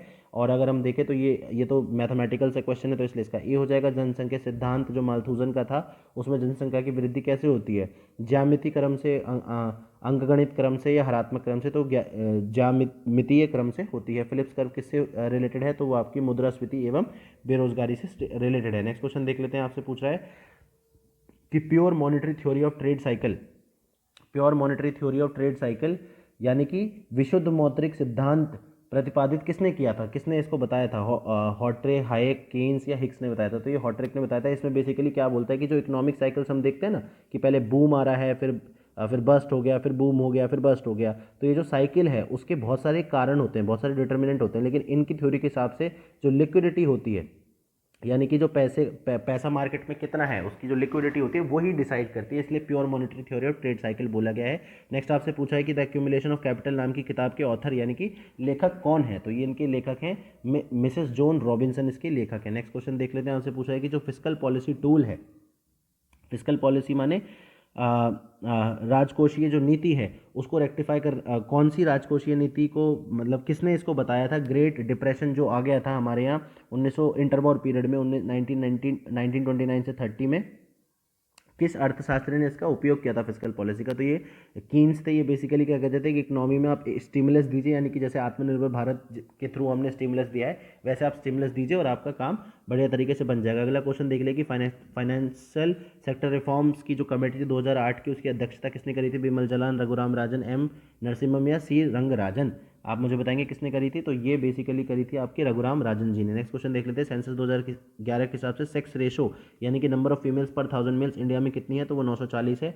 अब ये बढ़ गई है, तो ये हमारे लिए बहुत अच्छी बात है, बहुत सारे स्टेप्स हमने लिए हैं। नेक्स्ट क्वेश्चन आपसे पूछ रहा है कि planned developmental model, plan development model मतलब नियोजित विकास का जो मॉडल है वो भारत में कब अडॉप्ट किया गया था, उसकी डेट आपको बतानी है। डेट पूछ लेता है, चाहे UPPSC हो, BPSC, उत्तराखंड PCS हो, सब पूछते हैं, इसलिए इसका आंसर 1 अप्रैल 1951 आपको पता होना चाहिए। दूसरी बात, जो chairman of national developmental council है यानी कि राष्ट्रीय विकास समिति के जो चेयरमैन है वो कौन है, फाइनेंस मिनिस्टर होते हैं, वाइस प्रेसिडेंट, प्रेसिडेंट या प्राइम मिनिस्टर, तो ये प्राइम मिनिस्टर यानी कि हमारे प्रधानमंत्री होते हैं। नेक्स्ट क्वेश्चन आपसे पूछा है कि रबड़ का कल्टीवेशन कहाँ होता है, कर्नाटक में, आंध्र प्रदेश में, उड़ीसा में, केरल में, तो केरल में हमें ऐसी क्लाइमेटिक कंडीशंस मिलती है जहाँ पे ये होता है। नेक्स्ट क्वेश्चन आपसे पूछ रहा है कि कौन सा इसमें से पार्ट फिस्कल पॉलिसी का पार्ट नहीं है, कौन सी चीज़ इसमें से फिस्कल पॉलिसी का पार्ट नहीं है, यानी कि राजकोषीय नीति का भाग नहीं है। प्रोडक्शन पॉलिसी यानी कि उत्पादन नीति, टैक्स पॉलिसी यानी कि कर नीति, विदेश नीति और ब्याज दर नीति, तो विदेश नीति फिस्कल पॉलिसी का पार्ट नहीं होगी, ऑब्वियसली इसका आंसर हो जाएगा C। ठीक है, तो इसके लिए इसका आंसर हो जाएगा C। उसके बाद नेक्स्ट क्वेश्चन आपसे पूछ लेते हैं, मनरेगा कब बनाया गया था, नरेगा का नाम मनरेगा कब चेंज किया गया था, माफ़ कीजिएगा ऊपर वाला कुछ गलत हो गया, तो इसमें पूछा है कि कौन सा पार्ट है फिस्कल पॉलिसी का, तो इंटरेस्ट रेट है, प्रोडक्शन पॉलिसी है, फॉरेन पॉलिसी है, टैक्स पॉलिसी, तो फिस्कल पॉलिसी का जो पार्ट है वो B होगा, टैक्स पॉलिसी होगी, यानी कि जो आपकी कर नीति होती है वो होगी, क्योंकि प्रोडक्शन पॉलिसी नहीं होती, फॉरेन पॉलिसी भी नहीं होती, और इंटरेस्ट रेट पॉलिसी आपकी मॉनेटरी पॉलिसी का पार्ट होती है, फिस्कल पॉलिसी का पार्ट नहीं होती है। तो ये बी होगा, माफ़ कीजिएगा। नेक्स्ट क्वेश्चन देख लेते हैं 82 में। जो नरेगा है उसको रिनेम कब किया था मनरेगा के टाइम पे, मतलब उसको मनरेगा कब बोलना स्टार्ट किया था, कौन से वर्ष में किया था? तो अगर हम देखें तो इसका आंसर 2 अक्टूबर 2009 हो जाएगा। अगला क्वेश्चन देख लेते हैं कि जो कन्वर्टिबिलिटी यानी कि बदलने की जो दर है, मार्च 1994 में जो इंडियन रुपीज़ है उसको अब 2 अकाउंट होते हैं हमारे, एक कैपिटल अकाउंट होता है और एक करंट अकाउंट होता है। तो किस अकाउंट में फुल कन्वर्टिबिलिटी हमने दे रखी है? तो वो करंट अकाउंट में हमने दे रखी है। अगला क्वेश्चन देख लेते हैं। इंश्योरेंस रेगुलेटरी डेवलपमेंट अथॉरिटी यानी कि बीमा निकाय एवं विकास प्राधिकरण की संस्थापना की डेट आपको बतानी है, तो अप्रैल 2000 में उसकी संस्थापना की गई थी। नेक्स्ट क्वेश्चन यही हिंदी में देख लेते हैं। जो मौद्रिक सिद्धांत प्रतिपादित जिसने किया था, अर्थशास्त्री का नाम आपके हार्ट्री है। उसके बाद अगर हम देखें तो अक्यूमुलेशन ऑफ कैपिटल जो है श्रीमती जॉन रॉबिन्सन ने लिखी है। अर्थशास्त्री 1930 में जिसने मंदी के दौरान राजकोषीय नीति का उपाय बताया था वो कीन्स है। उसके बाद जो भारतीय वित्तीय क्षेत्र में सुधार की जो समिति थी उसको हेड किया था रघुराम राजन ने।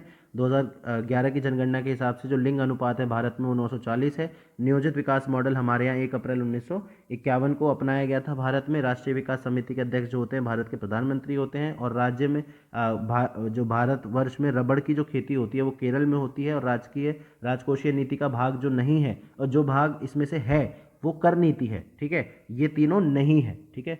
नरेगा को मनरेगा कब नाम दिया गया था? 2 अक्टूबर 2007 को दिया गया था, माफ़ कीजिए 2 अक्टूबर 2009 को दिया गया था। भारतीय रुपये मार्च 1994 में किस खाते में परिवर्तनीय बनाया गया था? किस खाते में बनाया गया था? तो चालू खाते में बनाया गया था। अगला क्वेश्चन इसमें स्थापना कब करी गई थी इस IRB बीमा नियामक एवं विकास प्राधिकरण की? तो वो अप्रैल 2000 में की गई थी। अगला क्वेश्चन देख लेते हैं। इसमें आपको मैं थोड़ी एक्स्ट्रा इन्फॉर्मेशन भी इसलिए दे रहा हूँ ताकि आप बाकी अगर कुछ इसमें जानना चाहें या कोई क्वेश्चन आ जाए तो आपसे वो बन जाए। तो अगला क्वेश्चन देख लेते हैं। इसमें पूछा है कि रिजर्व बैंक ऑफ इंडिया, भारतीय रिजर्व बैंक की कौन से इसमें से एक काम नहीं है? करेंसी को रेगुलेट करना, फॉरेन ट्रेड को रेगुलेट करना, क्रेडिट को रेगुलेट करना, या फिर जो फॉरेक्स रिजर्व है हमारा, फॉरेक्स एक्सचेंज रिजर्व है यानी कि देश के जो विदेशी विनिमय कोषों की रखवाली करना एवं प्रबंधन करना। तो बताइए। तो अगर हम देखें तो इसका आंसर क्या हो जाएगा? इसका आंसर हो जाएगा फॉरेन ट्रेड को रेगुलेट करना यानी कि विदेशी व्यापार को रेगुलेट करना रिजर्व बैंक का काम नहीं है। अब यहाँ पे थोड़ा साइंस का है, कंप्यूटर अवेयरनेस का। जो साइबर लॉ है उसमें जो टर्मिनोलॉजी यूज होती है DOS, वो किसके लिए होती है? वो डिनाइल ऑफ सर्विस के लिए होती है, डिनाइल ऑफ सर्विस के लिए। यानी कि यहाँ पे एक साथ बहुत सारे जो हैकर क्या करता है कि एक सिस्टम पे बहुत सारी रिक्वेस्ट, ये सिस्टम है, बहुत सारी रिक्वेस्ट डाल देगा एक तरफ से, तो आपकी रिक्वेस्ट जो है वो एक्सेप्ट नहीं करेगा सिस्टम, तो इसको डिनाइल ऑफ सर्विस बोलते हैं। मल्टीमीडिया में क्या क्या होता है ये आपसे पूछा हुआ है। मल्टीमीडिया में क्या क्या होता है? तो numeric text, picture data, graphics, animation, video, music, और या ओनली न्यूमेरिकल डेटा होता है। तो अगर हम देखेंगे तो इसमें जो होता है इसका आंसर बी हो जाएगा। इसमें ग्राफिक्स भी होती है, एनिमेशन, वीडियो, म्यूजिक और आवाज़ भी इसमें होती है। आइडेंटिकल ईमेल अगर बार बार कोई भेज रहा है आपको, जो एक अब्यूज़र है वो आपको भेज रहा है, तो उसको क्या कहेंगे? स्पूफिंग कहेंगे, बॉम्बिंग कहेंगे, स्पैमिंग कहेंगे, या नन ऑफ द अबव। तो इसका आंसर सी माना है, ईमेल बॉम्बिंग इसको माना गया है, कहेंगे। नेक्स्ट क्वेश्चन देख लेते हैं कि जो अपनी जो कॉपीज़ बनाने का, अपने आप को बार बार रिप्रोड्यूस करने का, जो स्वयं की प्रतियां बनाने का और दूसरे कंप्यूटर्स को, प्रोग्राम्स को इन्फेक्ट करने का जो कैपेबिलिटी है, योग्यता है, वो किस में? वॉर्म, ट्रोजन, वायरस और नन ऑफ द अबव। तो इसका आंसर भी हो जाएगा, वायरस में ऐसी कैपेबिलिटी आपको दिखाई देती है। उसके बाद दूसरा आपसे नेक्स्ट क्वेश्चन आपसे पूछ रहा है कि एक समय पर जो अधिक माध्यमों का प्रयोग किया जाता है कंप्यूटर में, एक से ज़्यादा टाइप के मीडियम को किया जाता है, तो उसको क्या कहते हैं? तो इसको मल्टीमीडिया कहते हैं। एक कार्बन क्रेडिट कितने इक्विवेलेंट होता है? तो वो 1000 kg ऑफ CO2 के इक्विवेलेंट होता है। नेक्स्ट आपसे पूछ रहा है, ये करंट अफेयर क्वेश्चन, इसको छोड़ देते हैं। नेक्स्ट क्वेश्चन आपसे पूछ रहा है, भोपाल गैस ट्रेजेडी या त्रासदी जब हुई थी तो कौन सी गैस उसके लिए रिस्पॉन्सिबल थी? तो वो मिथाइल आइसोसाइनाइड थी। मीनामाता डिसीज़ के बारे में आपसे पूछ रहा है कि किसकी पॉइजनिंग से मीनामाता डिसीज़ होता है? तो ये बेसिकली आर्सेनिक की, माफ़ कीजिएगा, मरकरी की पॉइजनिंग से होता है। तो आर्सेनिक से आपको क्या होता है? ब्लैक फुट होता है। ये भी आपको पता होना चाहिए कि किससे क्या होता है। तो आर्सेनिक से आपका ब्लैक फुट होता है। लेड पॉइजनिंग से अगर हम देखें तो आपके दिल और किडनी की बीमारी होती है, कभी कभार नपुंसकता भी आती है। और उसके बाद जो कैडमियम होता है उससे इताई डिसीज़ होती है, इताई डिसीज़ होती है। तो ये आपको सब पता ही होनी चाहिए, इसलिए मैंने आपको बता दिया। नेक्स्ट क्वेश्चन आपसे पूछ रहा है कि जो संख्या है किसी भी जीवों की, जो संख्या है जो पर्यावरण को उसको सपोर्ट करता है, उस एरिया को क्या कहते हैं? मतलब एक यूनिट एरिया में जितने भी जानवर हैं या जितने भी जीव हैं उनको जो सपोर्ट करता है उसको, उस सपोर्ट को हम क्या कहते हैं? तो उसको हम कैरिंग कैपेसिटी कहते हैं। उसका 1 नैनोमीटर का, नैनो पार्टिकल का जो साइज़ होता है वो कहाँ से कहाँ तक हो सकता है वो आपको बताना है। तो ये 1 नैनोमीटर से 100 नैनोमीटर तक होता है। 1 नैनोमीटर की अगर हम बात करें तो 1 × 10⁻⁹ मीटर के बराबर होता है। तो ठीक है, इसका हिंदी में भी हम देख लेते हैं। हिंदी में आपसे पूछा, मैं आपको बता देता हूँ कि भारतीय रिजर्व बैंक का कार्य क्या नहीं है। भारतीय रिजर्व बैंक का कार्य जो है फॉरेन ट्रेड का, विदेशी व्यापार का विनियमन नहीं है। डिनाइल ऑफ सर्विस क्या है? डिनाइल ऑफ सर्विस, डीओएस का full form denial of service. Multimedia में क्या क्या आता है? ग्राफिक्स, एनिमेशन, वीडियो, म्यूजिक और आवाज़ आती है। उसके बाद किसी अब्यूज़र द्वारा बार बार जब ईमेल भेजा जाता है तो उसको ईमेल बॉम्बिंग कहा जाता है। उसके बाद जिस प्रोग्राम में अन्य प्रोग्रामों को संक्रमित कर अपनी प्रतियां बनाने का जो वो एक कला होती है, योग्यता होती है, उसे क्या कहते हैं? वायरस कहते हैं। कंप्यूटर में एक ही समय में जब एक से अधिक माध्यमों का यूज़ करें तो उसको मल्टीमीडिया बोलते हैं। एक कार्बन क्रेडिट जो है वो समतुल्य है किसके? 1000 किलोग्राम CO2 के। उसके बाद ये करंट अफेयर का क्वेश्चन था, छोड़ दिया। भोपाल गैस ट्रेजेडी या ट्रासिडी जो हुई थी वो मिथाइल आइसोसाइनाइड की वजह से हुई थी। मीना माता डिसीज आपको पारद विषाक्तता से होता है। पारद विषाक्तता से होता है, यानी कि मरकरी पॉइजनिंग से होता है। जबकि अगर हम देखें आर्सेनिक से, आपको ब्लैकफुट मैंने बताया, लेड से यानी कि सीसा से जो होता है वो आपकी हार्ट और किडनी डिसीज होती है, और कैडमियम से जो होता है वो आपकी इताई होती है। अगला क्वेश्चन देख लेते हैं कि एक किसी निश्चित क्षेत्र में जब प्राणियों की सीमा, उस प्राणियों की संख्या की जो सीमा है जिसे पर्यावरण समर्थन देता है उसे क्या कहलाती है? तो वो वहन क्षमता कहलाती है। उसके नैनोकणों का आकार आपको बताना है किसके बीच होता है, तो वो 1 नैनोमीटर से 100 नैनोमीटर के बीच में होता है। नेक्स्ट क्वेश्चन देख लेते हैं। आपसे पूछा हुआ है कि बायोडाइवर्सिटी बदलती है, यानी कि जैव विविधता बदलती है, किन कारणों की कैसे बदलती है? इक्वेटर के पास आते हुए बढ़ती है, इक्वेटर के पास आते हुए घटती है, या बढ़ती घटती नहीं है, सब जगह सेम है, या पोल्स की तरफ बढ़ती है? तो अगर हम देखें तो इक्वेटर की तरफ जाते हुए बढ़ती है। ठीक है, क्योंकि इक्वेटर में अगर हम देखें तो टेम्परेचर और ह्यूमिडिटी काफ़ी ज़्यादा कांस्टेंट होता है, एक्सट्रीम नहीं होता है। यहाँ पे अच्छी तरीके से बारिश और अच्छी तरीके से धूप की गर्मी होती है, इसलिए सबसे ज़्यादा जैव विविधता बायोडाइवर्सिटी आपको यहीं मिलेगी। उसके बाद नेक्स्ट क्वेश्चन आपसे पूछ रहा है कि बैसिलस थुरिंजिनेसिस, बैसिलस थुरिंजिनेसिस क्या होता है? बेसिकली किसके लिए यूज़ किया जाता है? तो bio fertiliser, chemical fertiliser, biological insecticide या केमिकल इंसेक्टिसाइड? तो अगर हम देखें तो ये बायोलॉजिकल इंसेक्टिसाइड की तरह यूज़ किया जाता है। ये ग्राम पॉजिटिव सॉइल बैक्टीरिया होता है, यानी कि मिट्टी में रहने वाला एक बैक्टीरिया होता है जो कि इंसेक्टिसाइड यानी कि कीटनाशक की तरह यूज़ होता है। अगला क्वेश्चन देख लेते हैं कि ग्लोबल वार्मिंग के लिए सबसे ज़्यादा रिस्पॉन्सिबल कौन सी गैस है? Nitrogen, carbon dioxide, methane, carbon monoxide? तो अगर हम देखें तो ये कार्बन डाइऑक्साइड की गैस है। अगला क्वेश्चन देख लेते हैं। इसमें आपसे एक नॉट करेक्टली मैच पूछा हुआ है, गलत तरीके से जो मैच है। Ebola small pox, Ebola virus जो है स्मॉल पॉक्स की बीमारी लाता है। बायोमेट्रिक आइडेंटिफिकेशन के लिए आप फिंगरप्रिंट और आइरिश यानी कि आंखों को स्कैन करते हो। क्लोनिंग के लिए आप जेनेटिक रेप्लिका बनाते हो, क्लोनिंग में आप एक जेनेटिक रेप्लिका बनाते हो। डीएनए फिंगरप्रिंटिंग से आप क्या करते हो? पैटर्निटी यानी कि जो आपके माता पिता का है उसका पता लगाते हो। क्रिमिनल आइडेंटिफिकेशन करते हो। तो अगर हम देखें तो इसमें गलत क्या है? Ebola virus. इबोला वायरस से इबोला डिसीज होती है, एक तरीके की दिमाग की बीमारी होती है, स्मॉल पॉक्स नहीं होता है। नेक्स्ट क्वेश्चन देख लेते हैं। नाभिकीय ऊर्जा प्रोड्यूस करने के लिए यानी कि न्यूक्लियर एनर्जी पावर प्लांट में पावर प्रोड्यूस करने के लिए यूरेनियम का कौन सा आइसोटोप यूज होता है? 233, 235, 234, 239? तो ये 235 होता है, इसलिए इसका आंसर सी हो जाएगा। अगला क्वेश्चन, बायोगैस में जो सबसे मेन कॉन्स्टिट्यूएंट होता है वो क्या होता है? Hydrogen, butane, methane, acetyl. सबसे ज़्यादा मात्रा में क्या प्रोड्यूस होता है? तो वो मीथेन ही वहाँ पे प्रेजेंट होता है। नेक्स्ट क्वेश्चन आपसे पूछ रहा है कि सोलर सेल में कौन से एलिमेंट का सबसे ज़्यादा यूज होता है? कौन से एलिमेंट का? यानी कि सिलिकॉन, एस्टाटाइन, सेरेनियम, वेनेडियम? तो ये सिलिकॉन का होता है। सिलिकॉन चिप्स होते हैं, सिलिकॉन जो सोलर सेल्स बनते हैं हमारे, जो सोलर पैनल्स बनते हैं और सोलर सेल्स बनते हैं, उन दोनों उसमें सिलिकॉन का यूज़ आपको दिखाई देता है। नेक्स्ट आपसे पूछा है कि कौन सा इनमें से एक पॉलीमर नहीं है? नॉट पूछा हुआ है, पॉलीमर नहीं है। तो ये नायलॉन नहीं है, कैप्रोलैक्टम नहीं है, टेफ्लॉन नहीं है, या पॉलीस्टाइरीन नहीं है। तो अगर हम देखें तो जो अगर इसमें देखें तो कैप्रोलैक्टम एक पॉलीमर नहीं है। पॉलीमर दोनों प्रकार के हो सकते हैं, मैन मेड भी हो सकता है पॉलीमर, और ये आपका नेचुरल भी हो सकता है। ये बेसिकली क्या होता है? बहुत बड़े मॉलिक्यूल्स होते हैं, रिपीटेड चेन्स के, एक मॉलिक्यूल फिर दूसरे चेन में लगा हुआ है, फिर तीसरी चेन में लगा हुआ है, ऐसे बड़े बड़े मॉलिक्यूल्स को हम पॉलीमर कहते हैं। नेक्स्ट आपसे पूछ रहा है कि जो थक्के जमते हैं खून में, क्लॉटिंग होती है, उसके लिए कौन सा विटामिन चाहिए? ए, ई, सी, के? तो वो सी के चाहिए, माफ़ कीजिएगा, इसलिए इसका डी हो जाएगा। फिलामेंट किस एलिमेंट से बना होता है? जो बल्ब होता है हमारा उसमें किससे बना होता है? तो टंगस्टन से बना होता है। नेक्स्ट क्वेश्चन आपसे पूछ रहा है कि कौन से रेडिएशन में सबसे ज़्यादा एनर्जी होती है पर क्वांटम में? मतलब अगर हम 1 यूनिट रेडिएशन लें तो सबसे कौन से वेवलेंथ में सबसे ज़्यादा आपको एनर्जी मिलेगी, कौन से रेडिएशन में मिलेगी? तो आपसे पूछ रहा है, तो ये 200 से 280 नैनोमीटर के बीच वाले में सबसे ज़्यादा मिलेगी। उसके बाद जो इंडिया की पहली खुद की अपनी डेडिकेटेड नेविगेशन सैटेलाइट है, यानी कि जो दिशा को पता लगाने के लिए जो सैटेलाइट यूज़ करी है, IRNSS-1A, वो कहाँ से लॉन्च की गई थी? तो वो आपको श्रीहरिकोटा से लॉन्च की गई थी। पुराना क्वेश्चन है लेकिन फिर भी आपकी जानकारी के लिए मैंने आपको बता दिया। तो यही पूछ रहा है कि जैव विविधता में परिवर्तन जो होता है वो भूमध्य रेखा की तरफ बढ़ती है जैव विविधता। बैसिलस थुरिंजिनेसिस जो होता है वो जैविक कीटनाशक होता है। उसके बाद जो ग्लोबल वार्मिंग के लिए गैस रिस्पॉन्सिबल कार्बन डाइऑक्साइड है। उसके बाद अगर हम देखें इबोला वायरस ये चेचक की बीमारी नहीं करता, बाकी सब ठीक है।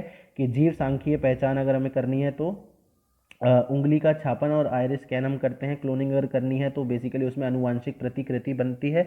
और डीएनए फिंगरप्रिंटिंग करनी है तो पैतृक या अपराधी की पहचान उसके लिए हम करते हैं। उसके बाद परमाणु ऊर्जा संयंत्र में कौन सा आइसोटोप यूरेनियम का यूज़ होता है, तो 35 होता है।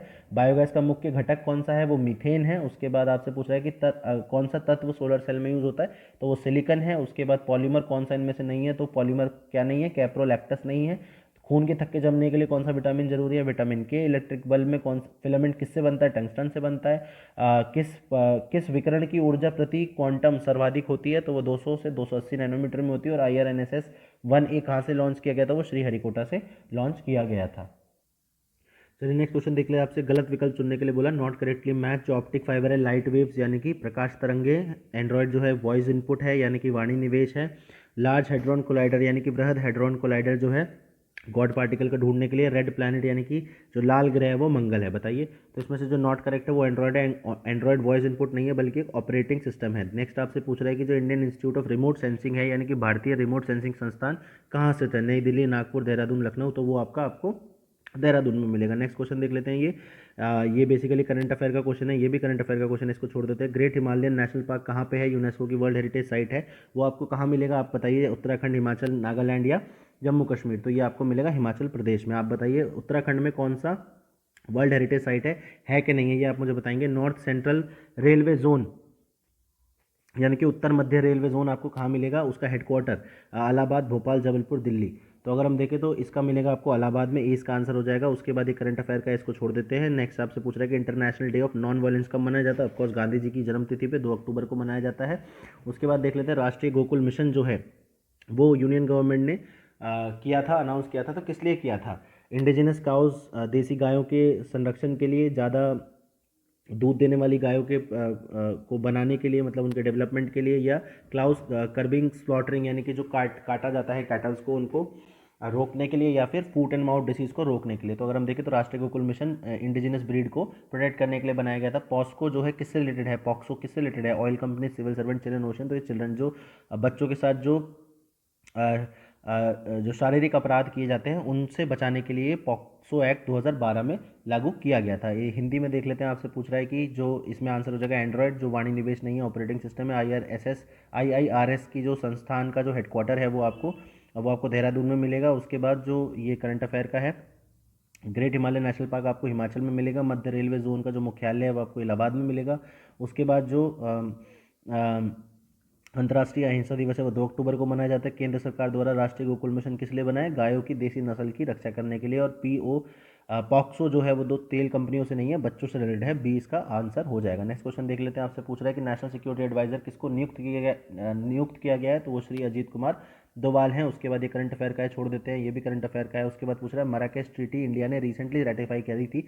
ये मतलब है तो एक करंट अफेयर का, लेकिन मराकेश ट्रीटी रेटिफाई अगर इंडिया ने करी है तो वो क्यों करी है वो आपको बताना है। मरीन रिसोर्सेज के लिए, यानी कि समुद्री जैव संसाधनों के विकास के लिए, वायु आवागमन सेवाओं के नियमन के लिए, इनके एयरपोर्ट ट्रांसपोर्ट सर्विसेज के लिए, या फिर जो दृष्टिबाधित एवं मुद्रण आयोग के लोग जो होते हैं, पर्सन विद प्रिंट डिसेबिलिटी और विजुअल इम्पेयर्ड, उनको जो प्रकाशित रचनाएं हैं उन तक उनकी पहुंच बढ़ाने के लिए, और promoting studies in cell biology. तो ये बेसिकली सी है, इसके लिए किया गया है। उसके बाद ये पूछा है कि फर्स्ट अफ्रीकन यानी कि अफ्रीकी मूल के पहले UN सेक्रेटरी जनरल कौन थे, तो ये बोतरस घाली थे इनका नाम। उसके बाद नेक्स्ट आपको ये सब करंट अफेयर के छोड़ देते हैं। नेक्स्ट क्वेश्चन आपको 130वां है। आपसे पूछ रहा है कौन सा राज्य जो है किसाऊ डैम से जो है उनको फ़ायदा मिलेगा, हरियाणा, जम्मू कश्मीर, उत्तराखंड, हिमाचल या असम। तो अगर हम देखें तो ये उत्तराखंड और हिमाचल को इसको फ़ायदा मिलेगा, और ये टॉन्स नदी पे स्थित है ये डैम। नेक्स्ट क्वेश्चन देख लेते हैं, हिंदी में देख लेते हैं पहले।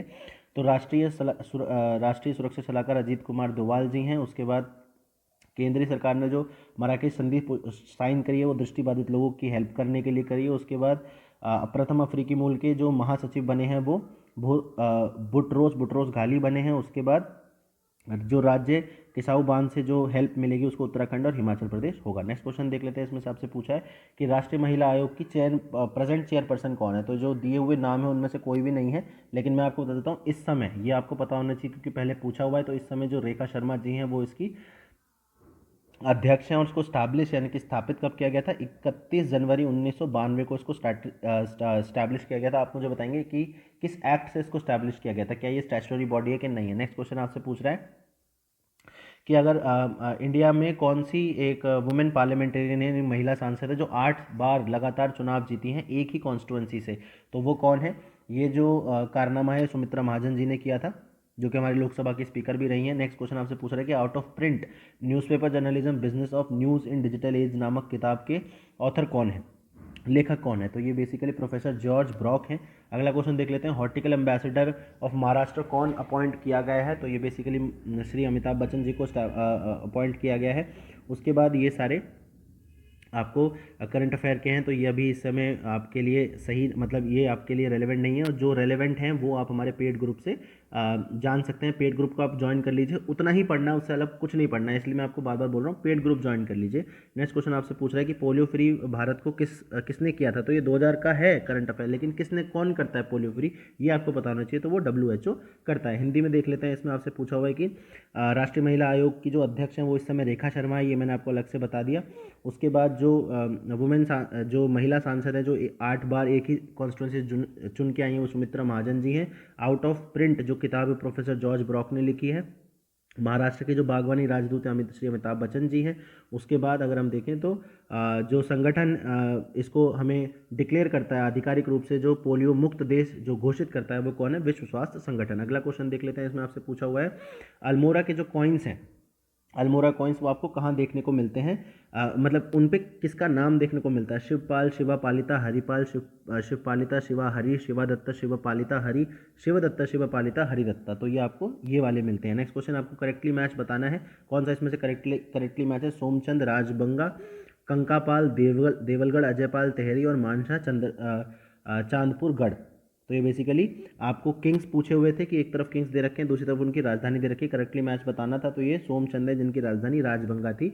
नकटी रानी हिस्ट्री ऑफ गढ़वाल में, गढ़वाल के इतिहास में किसको कहा गया है, तो वो कर्णावती रानी को कहा गया है। बेसिकली होता क्या था कि जो भी इनके राज्य पे हमला करता था उसको हराने के बाद उसकी नाक काट दिया करती थी, बड़ी खतरनाक थी, इसलिए इनको नकटी रानी कहा गया है। गढ़वाल सर्वदलित बोर्ड का जो गठन किया गया था 1928 में, वो किसने किया था, मोहन सिंह मेहता, बद्रीदत्त, हरगोविंद पंत या जयानंद भारती। तो ये जयानंद भारती ने किया था। उसका प्रजामंडल को देहरादून में किस ऑब्जेक्टिव के साथ, किस उद्देश्य के साथ स्थापित किया गया था। तो अगर हम देखें तो जो मिस रूल है तहरी राज्य का, उससे उनके उन्मूलन के लिए किया गया था। दो ऑप्शन आपको, दो स्टेटमेंट दे रखे हैं। पहला बोल रहा है कि 6th सेंचुरी BC यानी कि 6ठी शताब्दी में आपको काफ़ी ज़्यादा रिलीजियस अपहीवल यानी कि धार्मिक उथापतल देखने को मिलती है, और वैदिक रिलीजन तब तक बहुत ज़्यादा कॉम्प्लेक्स हो चुका था। ये दोनों ही ट्रू हैं, A and B both are true, इसका आंसर है। नेक्स्ट आपसे पूछ रहा है जो भगवतिज्म का सबसे पुराना एपिग्राफिक यानी कि अभिलेखी एविडेंस जो है वो आपको कहाँ से मिलता है, अयोध्या से मिलता है, नासिक से मिलता है, प्रयाग से मिलता है या गरुड़ा से मिलता है। तो अगर हम देखें तो ये गरुड़ा कॉलम से मिलता है जो बेस नगर में है। नेक्स्ट आपसे पूछ रहा है कि जो एक बौद्धिक किताब है मिलिंद पानु, वो इंडो ग्रीक रूलर के ऊपर है, उसका नाम बताना है आपको। तो वो मिनांडर है उनका नाम। उसके बाद जो वर्ण की टर्म है वेद में, किस वेद में पहली बार यूज़ की गई है, तो वो ऋग्वेद में पहली बार यूज़ करी गई है। और नेक्स्ट आपसे गुप्ता एम्पायर के पतन के बाद पतन के जो कारण है वो आपको बताना है कि कौन सा इनमें से उसके पतन का कारण नहीं है। तो हुनों का इन्वेजन, उनका जो फेडरल सेटअप था उसके एडमिनिस्ट्रेशन, या जो बुद्धिज़्म को एक्सेप्ट कर लिया था, या अरब इन्वेजन। तो ये इसका नहीं है, अरब इन्वेजन इसका आंसर होगा कि ये एक उसके लिए और वो नहीं था, रीज़न नहीं था। तो गुप्त साम्राज्य के पतन के लिए विभिन्न कारण थे, कौन सा नहीं था, तो अरब का आक्रमण नहीं था।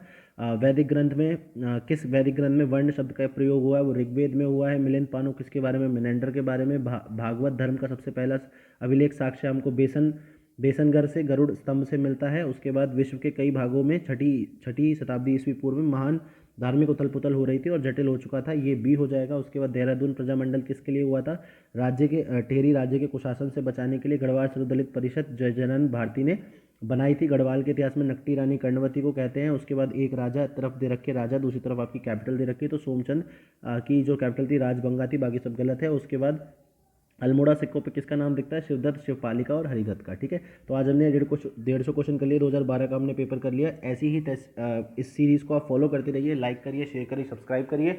और अगर आपको ये सीरीज़ अच्छी लग रही है तो आप हमारे पेड ग्रुप को भी ज्वाइन कर सकते हैं, जहाँ पे आपको complete current affair both Hindi और हिंदी में इंग्लिश में मिलेगा, ताकि आप अपनी तैयारी को एक नया आयाम दे सकें।